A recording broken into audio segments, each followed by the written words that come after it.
जानकारी रखें, नियमों का पालन करें।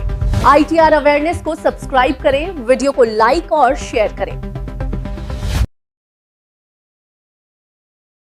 बजट 2026 आ चुका है और आज के इस वीडियो में हम बिल्कुल साफ साफ समझेंगे कि डायरेक्ट टैक्स और इनडायरेक्ट टैक्स में क्या नया जोड़ा गया है और किन पुराने नियमों में एक्चुअल बदलाव किया गया है। सबसे पहले बात करेंगे डायरेक्ट टैक्स की, यानी income tax, capital gains, TDS/TCS, penalty, prosecution. इन सब में बजट 2026 ने क्या क्या अमेंडमेंट्स किए हैं, कोई अंदाजे नहीं, कोई हेडलाइंस का शोर नहीं, सिर्फ वही पॉइंट्स जो आपके टैक्स प्लानिंग और कंप्लायंस पर सीधा असर डालते हैं।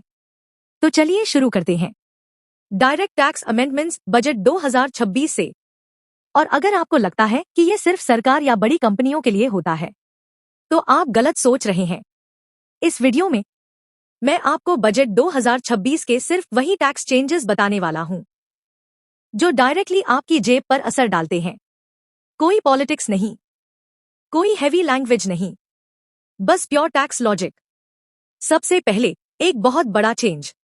भारत में अब तक इनकम टैक्स चलता था इनकम टैक्स एक्ट 1961 के तहत, लेकिन अब पूरे भारत में 1 अप्रैल 2026 से इंडिया में इनकम टैक्स रेगुलेट होगा। इनकम टैक्स एक्ट 2025 से, यानी 1961 वाला एक्ट ऑफिशियली खत्म और एक नया लॉ लागू। मतलब क्या? लॉ सिंप्लीफाइड होंगी, फॉर्म्स आसान होंगे, कंप्लायंस कम होगा।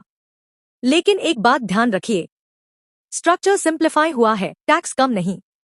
टैक्स कम होता है समझ बढ़ाने से। Tax rate old versus new regime. एक बात साफ साफ समझ लो, टैक्स रेट्स में कोई चेंज नहीं हुआ है, ना ओल्ड रेजीम में ना न्यू रेजीम में। न्यू रेजीम अब भी स्लैब फ्रेंडली है, ओल्ड रेजीम अब भी डिडक्शन फ्रेंडली। मतलब जो रेजीम आपके लिए सही थी वो आज भी सही है। अब आते हैं एक प्रैक्टिकल राहत पर। पहले क्या होता था, सबके लिए एक ही डेडलाइन। अब ऐसा नहीं है। अब अलग अलग टैक्स पेयर्स के लिए अलग अलग ड्यू डेट्स होंगी। Salaried tax payers ITR 1, ITR 2 31 जुलाई, नॉन ऑडिट बिजनेस ट्रस्ट 31 अगस्त, ऑडिट केसेस 31 अक्टूबर, ट्रांसफर प्राइसिंग केसेस 30 नवंबर।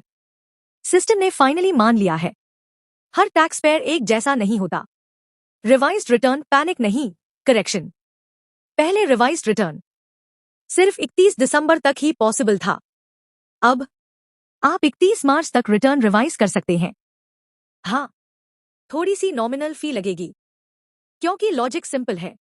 मिस्टेक पर पेनल्टी पैनिक, करेक्शन की फैसिलिटी रिलीफ, लेट रिवीजन फी देना होगा अगर 31 दिसंबर के बाद रिवाइज करते हो। इनकम 5 रुपए लाख तक 1000 रुपए, इनकम 5 रुपए लाख से ऊपर 5000 रुपए। Updated return ITRU expansion. अब ध्यान से सुनिए, अगर आपके केस में रीअसेसमेंट प्रोसीडिंग्स शुरू हो चुकी हैं, तब भी आप अपडेटेड रिटर्न ITRU फाइल कर सकते हैं। हाँ, लेकिन फ्री में नहीं। इसके लिए आपको एडिशनल 10% एक्स्ट्रा टैक्स देना होगा। मतलब साफ है, सरकार आपको एक लास्ट चांस दे रही है गलती सुधारने का, लेकिन उसकी कॉस्ट है TCS on foreign spending big relief. अब एक बहुत कॉमन कंफ्यूजन क्लियर करते हैं। अगर आप foreign travel, foreign education, medical treatment या ओवरसीज इन्वेस्टमेंट करते हैं, तो TCS रूल 2026-27 में पूरी तरह बदल चुके हैं। और अगर आपने पुराने 5% से 20% लॉजिक पर प्लान बनाया है, तो वो अब गलत है। और एक बात याद रखो, TCS टैक्स नहीं है, ये सिर्फ कैश फ्लो ब्लॉकेज है। और बजट 2026 ने ये ब्लॉकेज काफी हद तक कम कर दिया है। ओवरसीज टूर पैकेजेस, अब यहाँ कोई कंफ्यूजन नहीं है। पूरे अमाउंट पर फ्लैट 2% TCS लगेगा। पहले वाला सिस्टम खत्म। 10 लाख रुपए तक 5%, 10 लाख रुपए से ऊपर 20%। अब 2 लाख रुपए हो या 20 लाख रुपए, सीधा 2% TCS। Simple, predictable, no shock. Education, medical expenses self funded.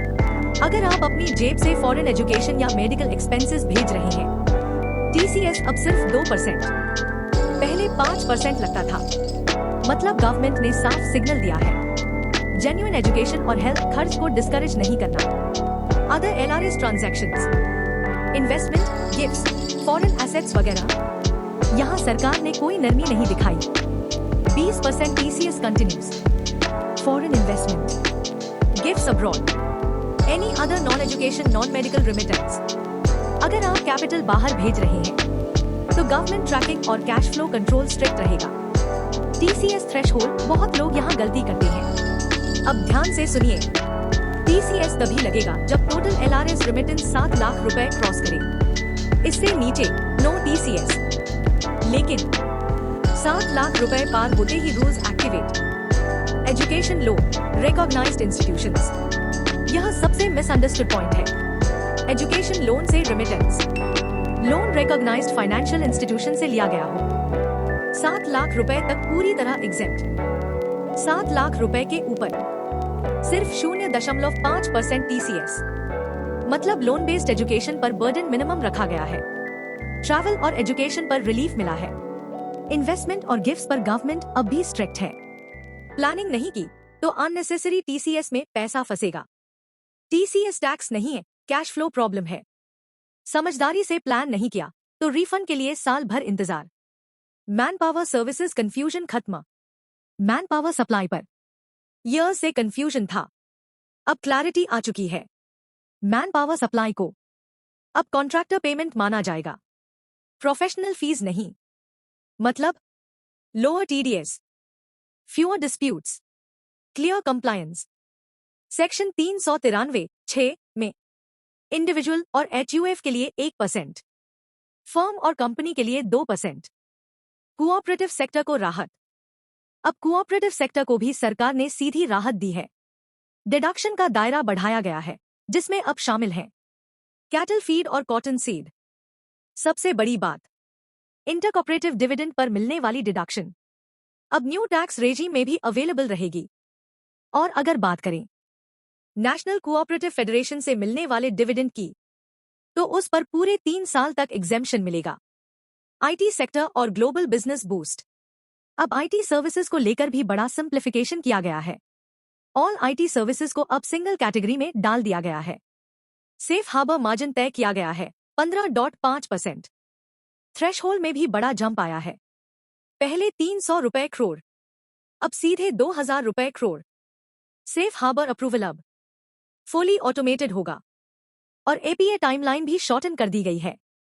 अब मैक्सिमम 2 से 2.5 साल में पूरा प्रोसेस खत्म।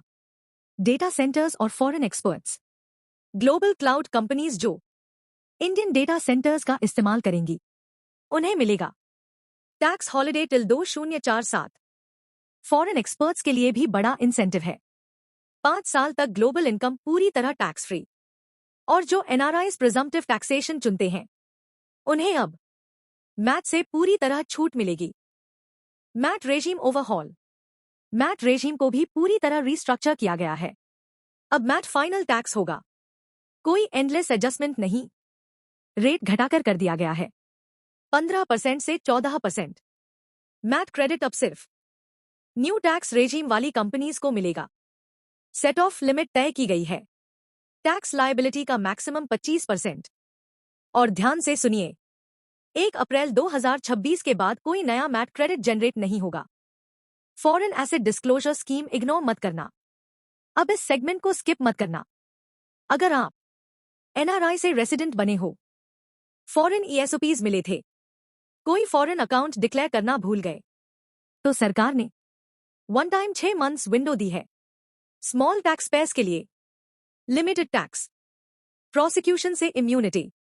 लेकिन ध्यान रहे, ये स्कीम ऑनेस्ट मिस्टेक्स के लिए है, प्लान कंसीलमेंट के लिए नहीं।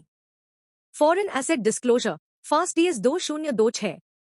स्मॉल टैक्स पेयर्स के लिए सरकार एक one time clean up scheme लाई है, ताकि पुराने मिस्टेक्स को लीगली फिक्स किया जा सके बिना अननेसेसरी ट्रबल के। अब इस स्कीम को 2 कैटेगरीज में डिवाइड किया गया है। कैटेगरी A, अगर आपके पास कोई फॉरेन एसेट या फॉरेन इनकम अनडिस्क्लोज्ड है और उसकी टोटल वैल्यू 1 करोड़ या उससे कम है, तो आपको देना होगा 30% tax plus 30% additional tax dot. लेकिन यहां एक बड़ी राहत है। प्रोसिक्यूशन से कंप्लीट इम्यूनिटी मिलेगी डॉट, मतलब जेल या क्रिमिनल एक्शन का कोई रिस्क नहीं। Category B. अब दूसरा केस सुनिए। एसेट आपने डिक्लेयर तो किया था, लेकिन रिपोर्टिंग में मिस्टेक या एरर रह गई। अगर उस एसेट की वैल्यू 5 करोड़ तक है तो यहां टैक्स या पेनल्टी नहीं लगेगी, बस एक फिक्स्ड फी, 1 रुपया लाख डॉट। और सबसे इंपॉर्टेंट बात, no penalty, no prosecution dot. Simple शब्दों में कहें तो सरकार कह रही है गलती हुई है तो उसे साफ करो, लेकिन ऑनेस्ट टैक्सपेयर्स को पनिश नहीं करेंगे। Penalty prosecution mature system. Penalty और प्रोसिक्यूशन, यहां गवर्नमेंट ने काफी बड़ा रैशनलाइजेशन किया है। सबसे पहले असेसमेंट और पेनल्टी को लेकर क्लैरिटी लाई गई है। अब असेसमेंट और पेनल्टी का सिंगल ऑर्डर बनेगा, और अगर आप उस ऑर्डर के खिलाफ अपील में जाते हैं तो अपील पीरियड के दौरान पेनल्टी पर कोई इंटरेस्ट नहीं लगेगा। ये जेन्युइनली राहत की बात है। प्री डिपॉजिट रिक्वायरमेंट भी आसान कर दी गई है। पहले अपील के लिए 20% जमा करना पड़ता था, अब सिर्फ 10% प्री डिपॉजिट काफी होगा, मतलब कैश फ्लो पर दबाव आधा। अब प्रोसिक्यूशन की बात, माइनर ऑफेंसेस को डिक्रिमिनलाइज कर दिया गया है। हर छोटी गलती पर क्रिमिनल केस नहीं चलेगा। ये अप्रोच अब क्लियरली प्रैक्टिकल है। मैक्सिमम इम्प्रिजनमेंट की लिमिट भी कम कर दी गई है। पहले जहां 7 साल तक की सजा का प्रोविजन था, अब उसे सिर्फ 2 साल तक सीमित कर दिया गया है। स्मॉल डिफॉल्ट्स के केसेस में अब जेल नहीं, सिर्फ फाइन लगेगा। सिंपल लैप्स के लिए डिस्प्रपोर्शनेट पनिशमेंट खत्म। और एक important change, audit report, transfer pricing report, SFT जैसे कंप्लायंसेस पर जो पेनल्टीज लगती थी, अब उन्हें पेनल्टी से हटाकर फी बना दिया गया है। मतलब क्रिमिनल या प्यूनेटिव ट्रीटमेंट नहीं, सीधा compliance cost. Overall message clear है। गवर्नमेंट का फोकस अब पनिशमेंट से ज्यादा सिंप्लीफिकेशन और प्रोपोर्शनैलिटी पर है। सीरियस टैक्स इवेशन आज भी सीरियस क्राइम है। For traders A clear signal. For traders ध्यान दो, फ्यूचर्स पर एसटीटी बढ़ा, ऑप्शंस पर एसटीटी भी बढ़ा। मैसेज साफ है, ओवर स्पेकुलेशन डिस्करेज हो रही है, लॉन्ग टर्म इन्वेस्टिंग एनकरेज हो रहा है। मोटर एक्सीडेंट कॉम्पेंसेशन पर इंटरेस्ट अब पूरी तरह टैक्स फ्री। अगर आपको मोटर एक्सीडेंट क्लेम्स ट्राइब्यूनल मैक्ट से कॉम्पेंसेशन पर इंटरेस्ट मिलता है तो उस इंटरेस्ट पर कोई इनकम टैक्स नहीं लगेगा, कोई टीडीएस डिडक्ट नहीं होगा। मतलब साफ है, जो इंटरेस्ट आपको मैक्ट अवार्ड के साथ मिलता है वो पूरी तरह टैक्स फ्री है। गलतफहमी कहां होती है, लोग सोचते हैं इंटरेस्ट है तो टैक्सेबल होगा। नहीं, यह नॉर्मल इंटरेस्ट इनकम नहीं है, यह कॉम्पेंसेशन का हिस्सा माना गया है, इसलिए सरकार ने इसे पूरी तरह एग्जेम्प्ट रखा है। सीधी बात, मैक्ट कॉम्पेंसेशन का interest tax free, income tax नहीं, टीडीएस नहीं, रिटर्न में दिखाने की मजबूरी नहीं। अगर फिर भी कोई टीडीएस काट रहा है तो वो रूल के खिलाफ है, रिफंड क्लेम किया जा सकता है। सॉवरेन गोल्ड बॉन्ड्स एसजीबीज, यहां सरकार ने सख्ती की है। अब ध्यान से सुनिए, यहां बेनिफिट सबको नहीं मिलेगा। कैपिटल गेन्स एग्जेम्पशन सिर्फ ओरिजिनल सब्सक्राइबर्स को, सेकेंडरी मार्केट से खरीदने वालों को अब कैपिटल गेन्स टैक्स देना होगा। मतलब साफ है, अगर आपने एसजीबी एक्सचेंज से खरीदा है तो टैक्स फ्री रिडेम्पशन की उम्मीद छोड़ दीजिए। शेयर बायबैक टैक्स ट्रीटमेंट बदला। अब शेयर बायबैक से मिलने वाली रकम डिविडेंड इनकम नहीं मानी जाएगी, कैपिटल गेन्स मानी जाएगी। और ये रूल सभी शेयर होल्डर्स पर लागू होगा। इसका मतलब टैक्स कैलकुलेशन बदलेगा, होल्डिंग पीरियड और कॉस्ट ऑफ एक्विजिशन मैटर करेगा। अगर आप कंपनी के शेयर होल्डर हैं तो ये चेंज समझना जरूरी है। अब तक बायबैक से मिलने वाली इनकम कई मामलों में नॉर्मल इनकम टैक्स स्लैब में जाती थी और टैक्स रेट 30% से भी ऊपर पहुंच जाता था। लेकिन 1 अप्रैल 2026 से पिक्चर बदल जाती है। अब बायबैक पर कैपिटल गेन्स टैक्स लगेगा। अधिकतर शेयर होल्डर्स के लिए बायबैक इनकम अब कैपिटल गेन्स मानी जाएगी, स्लैब इनकम नहीं। होल्डिंग पीरियड के हिसाब से टैक्स ऐसे लगेगा, अगर शेयर्स 12 महीने से ज्यादा रखे गए हैं तो यह लॉन्ग टर्म कैपिटल गेन होगा और टैक्स लगेगा 12.5%। अगर शेयर्स 12 महीने या उससे कम समय के हैं तो यह शॉर्ट टर्म कैपिटल गेन होगा और लिस्टेड शेयर्स पर टैक्स लगेगा 20%। मतलब साफ है, नॉर्मल स्लैब टैक्स से काफी राहत। प्रोमोटर्स के लिए अलग और सख्त नियम। सरकार नहीं चाहती कि प्रोमोटर्स डिविडेंड की जगह बायबैक का इस्तेमाल टैक्स बचाने के लिए करें। इसीलिए बजट 2026 में प्रोमोटर्स पर एक्स्ट्रा टैक्स बर्डन डाला गया है। कॉर्पोरेट प्रोमोटर्स के लिए इफेक्टिव टैक्स लगभग 22% रहेगा। नॉन कॉर्पोरेट या फॉरेन प्रोमोटर्स के लिए इफेक्टिव टैक्स करीब 30% तक पहुंच सकता है। सरकार ने कुछ ऐसे चेंजेस किए हैं जो दिखने में छोटे लगते हैं, लेकिन कंप्लायंस हेडेक को काफी हद तक कम करते हैं। टीडीएस कंप्लायंस अब सिंपल होगी। अब लोअर बटा निल टीडीएस सर्टिफिकेट के लिए असेसिंग ऑफिसर के चक्कर खत्म। अप्रूवल अब रूल बेस्ड ऑनलाइन सिस्टम से होगा। मैनुअल डिस्क्रेशन कम, डिले और हैरासमेंट दोनों कम। सिंपल भाषा में अब टीडीएस सर्टिफिकेट के लिए असेसिंग ऑफिसर के पीछे भागने वाला सिस्टम नहीं रहा। फॉर्म 15G/15H बड़ा प्रैक्टिकल रिलीफ। पहले क्या होता था, हर कंपनी को अलग अलग फॉर्म 15G/15H दो। अब फॉर्म सिर्फ एक बार डिपॉजिटरी को सबमिट करो। मल्टीपल कंपनीज को अलग अलग देने की जरूरत नहीं। ये चेंज खास तौर पर सीनियर सिटीजन्स और इन्वेस्टर्स के लिए रियल रिलीफ है। एनआरआई प्रॉपर्टी सेल से जुड़ी एक बड़ी राहत। अगर आप किसी एनआरआई से प्रॉपर्टी खरीद रहे हैं तो ये अपडेट आपके लिए बहुत इंपॉर्टेंट है। अब तक क्या होता था, रेसिडेंट बायर को टैन लेना पड़ता था, तभी जाकर एनआरआई को पेमेंट करते समय टीडीएस डिपॉजिट हो पाता था। लेकिन अब टैन की रिक्वायरमेंट खत्म कर दी गई है। रेसिडेंट बायर अब सिर्फ पैन के जरिए ही टीडीएस डिडक्ट और डिपॉजिट कर सकेगा। मतलब साफ है, टैन लेने का झंझट खत्म, एक्स्ट्रा कंप्लायंस खत्म, प्रोसेस ज्यादा सिंपल और फास्ट। लेकिन ध्यान रखिए, टीडीएस काटना अभी भी मैंडेटरी है, बस तरीका आसान कर दिया गया है। अगर आप एनआरआई प्रॉपर्टी ट्रांजैक्शन से जुड़े हैं तो इस चेंज को बिल्कुल इग्नोर मत कीजिए। बजट 2026 का साफ मैसेज ये है, लिटिगेशन कम करो, कंप्लायंस ऑटोमेट करो, ऑनेस्ट टैक्स पेयर्स को राहत दो, कैपिटल मार्केट्स और ग्लोबल कैपिटल अट्रैक्ट करो, ओल्ड लूपहोल्स बंद करो और टैक्सेशन को सिस्टम ड्रिवन बनाओ।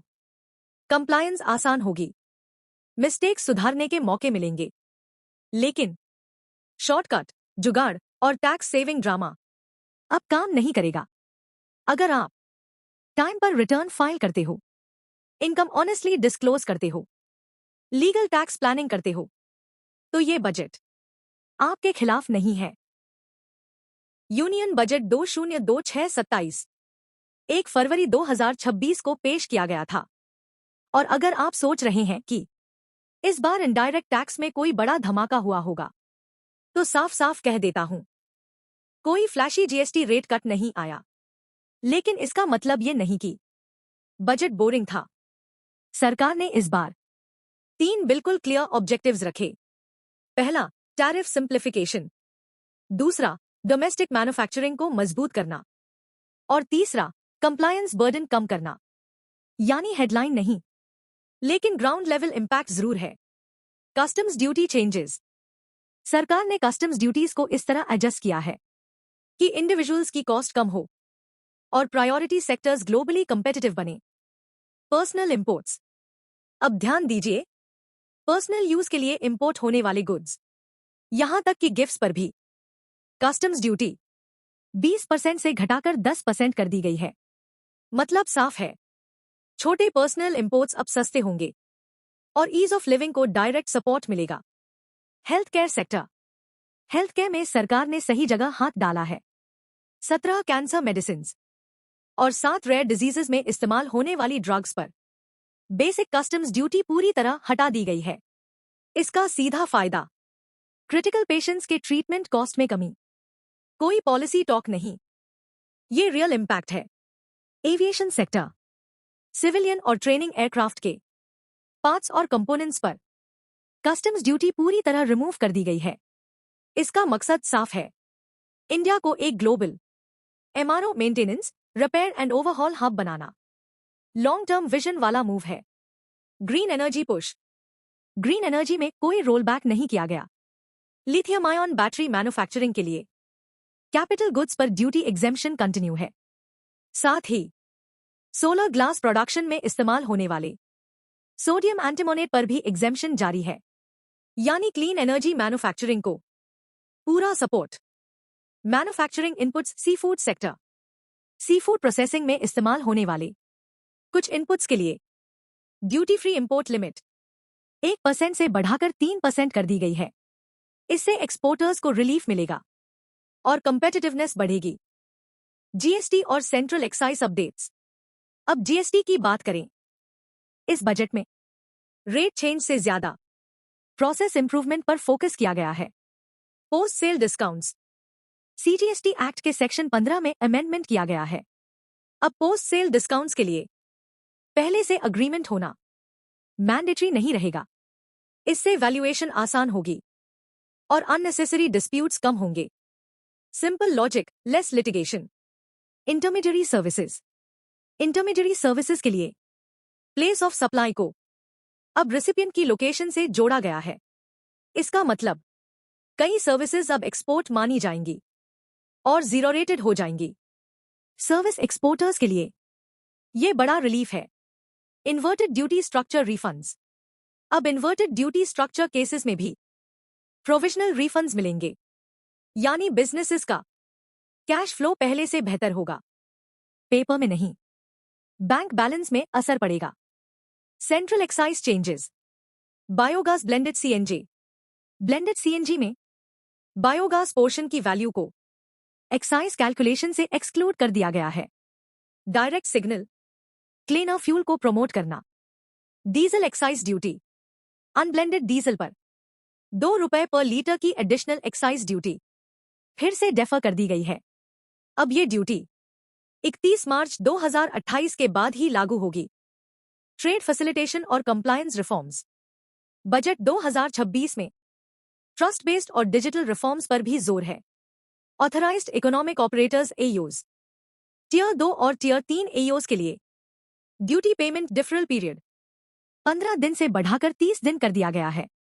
Working capital relief, clear benefit. Customs integrated system CIS, एक यूनिफाइड डिजिटल कस्टम्स प्लेटफॉर्म अगले 2 सालों में इंप्लीमेंट किया जाएगा। गोल साफ है, मैनुअल इंटरवेंशन कम करना और प्रोसेस तेज बनाना। Baggage rules 2026। नई बैगेज रूल्स प्रोपोज की गई है ताकि ड्यूटी फ्री अलाउंसेस मॉडर्न हो और इंटरनेशनल ट्रैवलर्स के लिए प्रोसीजर सिंपल बने। Advance rulings. Customs advance rulings की वैलिडिटी 3 साल से बढ़ाकर 5 साल कर दी गई है। बिजनेस प्लानिंग के लिए ज्यादा certainty. Final take away. Budget 2026-27 ने जीएसटी रेट कट्स के हेडलाइंस चेस नहीं किए। इसके बजाय फोकस रहा फ्रिक्शन कम करने पर, की इंडस्ट्रीज को सपोर्ट देने पर, कैश फ्लो सुधारने पर और कंप्लायंस सिंप्लीफाई करने पर। और ऑनेस्टली इनडायरेक्ट टैक्स रिफॉर्म को आज एग्जैक्टली यही चाहिए था। Stay informed, stay compliant. ITR awareness को सब्सक्राइब करें, वीडियो को लाइक और शेयर करें।